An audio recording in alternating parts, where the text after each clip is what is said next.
The guys who had been doing the heavy lifting and who had signed everybody, the big major labels, were less and less involved at the street level because everything that they did was expensive. It was expensive to record, it was expensive to promote, it was expensive to market it, and distribution was heavy. You know, they had to put these big platters all across the whole country, big country.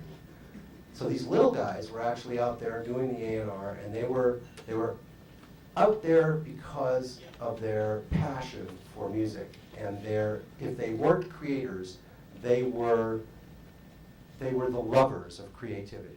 They were the true amateurs. It comes from the word aimer in French. It means lovers. That's what they were. They were passionate amateurs. And those people signed everybody we care about.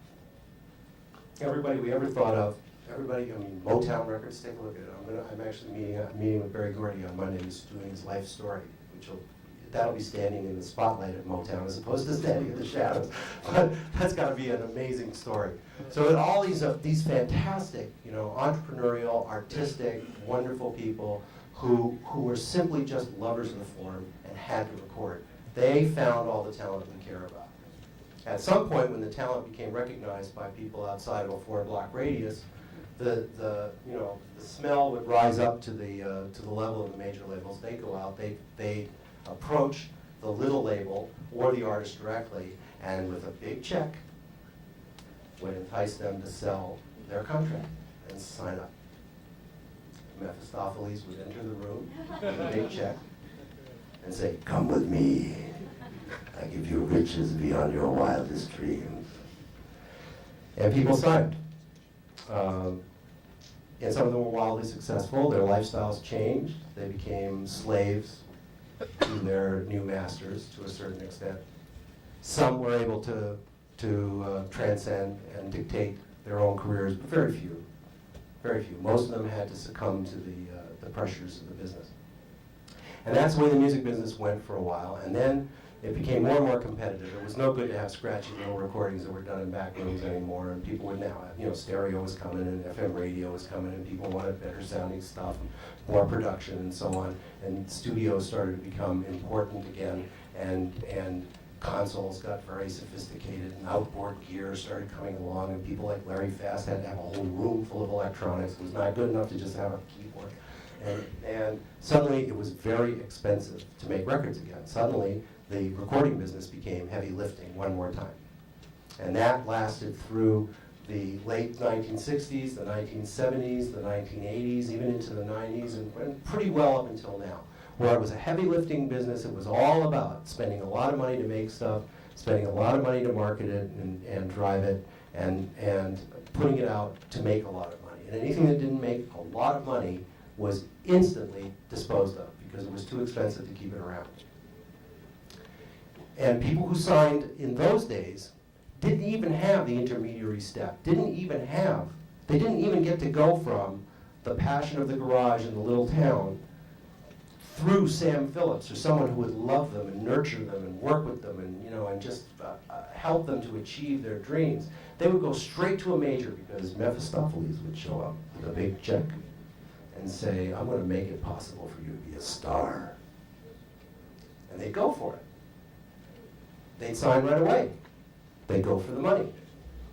And interesting, like I've been at so many of these meetings and I have seen so many of these deals go down, I have never once heard the artist stand up, and usually because they're intimidated, but also because they're kind of, you know, they're just so overwhelmed by the opportunity and the money that they don't sit there and say, "Can I have creative freedom? Do I get to make what I want when I want it?" Well, no, of course not. I mean, you know, we have a business to run here. We need product, we need a certain kind of product, we need it at a certain time. And they compromise. They compromise because they go for the gold. And that's been happening for 30 years, over 30 years. 30 years of going for the gold and no longer working with passionate amateurs, but simply working with nothing but cold-hearted professionals. You hear the term bean counters? You know, I mean, everything that that connotes is true. That there literally are people there who are doing financial projections every quarter now for every one of these companies, trying to figure out what they need to sell, who they need to sell it with, what that person would have to do in order to sell that, and so on and so on. And the artist, quote unquote, has to sing for their supper, dance to the tune of the company that owns them. And you all know what's happened. I mean, it's just amazing to me. You know, there are. Last night I went to the Tribeca Club, and I went to see a show at the Tribeca Club. You know the School of Rock? I went and saw the real School of Rock play. The real guy, Paul Green, with his kids. They did The Wall. And I was in the audience watching this. Halfway through the first set, the first half, a little girl, this tall, came on stage and sang Mother. And she was just this little teeny thing with her hair behind her ears. She was like one of those little troll dolls. So cute, she had and she sang Mother. And I was watching this show go on, and I just burst into tears. It was the most beautiful thing that I had seen. They asked me to say something, so I got up in between sets, and I spoke to the parents in the room and talked about how the feeling watching these children perform that thing was pretty well equal to the feeling I had when we had completed it. It was just pure passion. It was just purely about the music and the performance and the joy of it. None of these kids was standing up there because they were looking for a contract. You know what I mean? None of these kids were up there because they were being forced to be up there. There were some pushy parents in the audience, but for the most part, it was just passion. Passion. So, but there they were, these little kids, and like 9, 10-year-olds, and I went downstairs to talk to them, and I said, do you like this? Do you guys actually like this? And they're going, yeah, well, we really, well, what do you like about it? They said, well, it's like the words, the words are like so, and the music, we love the music, we could play, we could do this. They were really passionate about it. They really loved it. They latched onto it. So then I was like, okay, what's your favorite song right now? Not counting The Wall. Silence. They had to think. Then they came up with a couple of things, Lindsay Lohan, a little stuff, the little girls and stuff, what you would expect. But for the most part, it was a really telling moment. What's your favorite song right now? Silence. Whoa, you're kidding. So I'm not wrong. I'm not wrong when I put on the radio and I go, shit.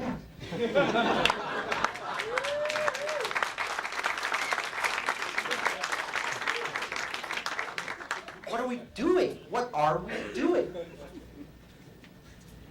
Well, we're chasing $1. Now, every single one of the record companies, this record business of ours, this business of records, has become so expensive and so hit-driven. And so much about the bottom line, because all these companies have now been bought by companies who are publicly traded or are themselves publicly traded. Go ahead, get it. We'll wait. It may be the kids. Is it the kids? It's okay. I'm just teasing you. My wife used to call me in the middle of these, like I'd be doing a lecture, and I did one in Alberta at the University of Edmonton. My wife called in the middle of things, so I took it. I go, hi honey, I'm giving a lecture right now. Everybody say hi Jan, or hi Jan. Okay, good, what's up? So, anyway, so you know where I'm going with all of this stuff.